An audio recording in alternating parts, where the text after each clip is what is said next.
ఇక హైదరాబాద్ హఫీజ్పేట్ వార్డులో మేయర్ గద్వాల్ విజయలక్ష్మి ఆకస్మికంగా పర్యటించారు. జీహెచ్ఎంసీ ఖాళీ స్థలాలను అన్యాక్రాంతం కాకుండా చూడాలని అధికారులను ఆదేశించారు. దీంతో పాటు దీర్ఘకాలికంగా పెండింగ్ లో ఉన్న అంతర్గత రోడ్ల నిర్మాణానికి ప్రతిపాదనలు సిద్ధం చేయాలని ఆదేశించారు. మేయర్ తో పాటు తనిఖీల్లో జోనల్ కమిషనర్ అధికారులు పాల్గొన్నారు. అన్యాక్రాంతం కాకుండా చూడాలని ఆదేశాలు జారీ చేశారు.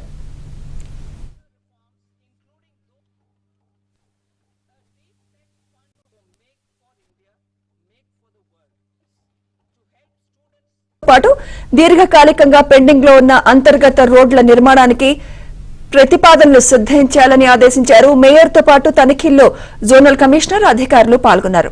అన్యాక్రాంతం కాకుండా చూడాలని ఆదేశాలు జారీ చేశారు.